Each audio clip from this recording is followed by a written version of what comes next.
जय हिंद। आइए आज समझते हैं कि हमारे भारत देश का संविधान जो है वो पंथ निरपेक्ष है या नहीं। तो बहुत से लोग कहते हैं प्रस्तावना में पंथ निरपेक्ष शब्द है इसीलिए पंथ निरपेक्ष है, और बहुत से लोग कहते हैं कि पंथ निरपेक्ष शब्द तो इंदिरा गांधी जी ने 42वें संविधान संशोधन के द्वारा बाद में जोड़ा था, इसीलिए पंथ निरपेक्ष नहीं है।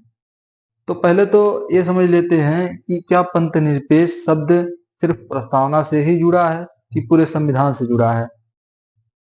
अब संविधान तो हमारा पंथ निरपेक्ष है या नहीं, इसको जब हम संविधान को पढ़ेंगे, अंदर से पढ़ेंगे, तब पता चलेगा कि संविधान पंथ निरपेक्ष है या नहीं।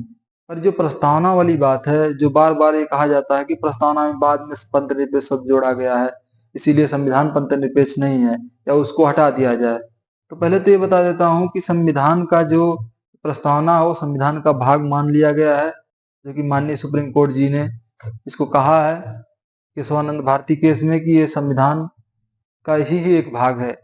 तो अगर ये संविधान का भाग है तो आर्टिकल 368 के द्वारा इसमें भी संशोधन हो सकता है।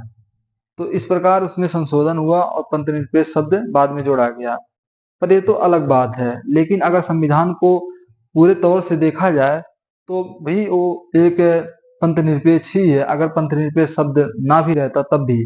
क्योंकि अगर हम अपने प्रस्तावना को ही पढ़ें तो प्रस्तावना इस प्रकार है जैसे कि उसमें लिखा है कि हम भारत के लोग भारत को एक संपूर्ण प्रभुत्व संपन्न समाजवादी पंथ निरपेक्ष लोकतंत्रात्मक गणराज्य बनाने के लिए तथा उसके समस्त नागरिकों को सामाजिक, आर्थिक तथा राजनीतिक न्याय और विचार, अभिव्यक्ति, विश्वास, धर्म और उपासना की स्वतंत्रता तथा प्रतिष्ठा और अवसर की समानता प्रदान कराने के लिए तथा व्यक्ति की गरिमा तथा देश की एकता और अखंडता को बढ़ाने वाली बंधुता को बढ़ावा देने के लिए दृढ़ संकल्पित होकर संविधान सभा में आज तारीख 26 नवंबर 1949 को एतद द्वारा संविधान को अंगीकृत, अधिनियमित तथा आत्मनिर्भर करते हैं। तो अगर इसमें देखा जाए जो स्वतंत्रता दी गई है,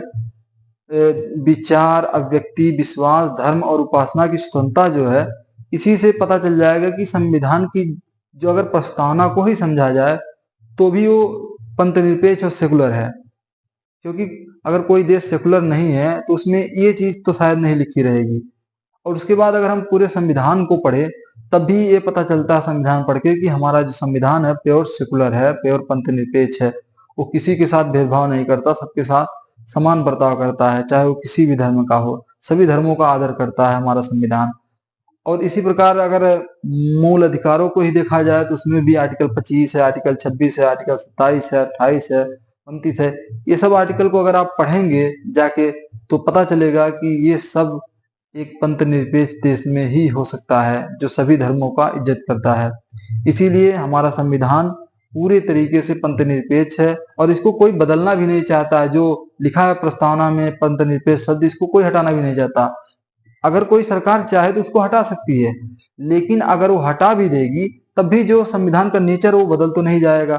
जो उसके नीचे लिखा हुआ है वो भी तो नहीं बदल जाएगा, जो मूल अधिकार है हमारे वो भी तो नहीं बदल जाएंगे। अगर प्रस्तावना से हटा देंगे तब भी मूल अधिकार तो है ही, मूल अधिकार तो कोई छीन नहीं सकता। इसीलिए संविधान का नेचर एक सेकुलर है और हमारा जो देश है वो भी एक पंथ निरपेक्ष देश है।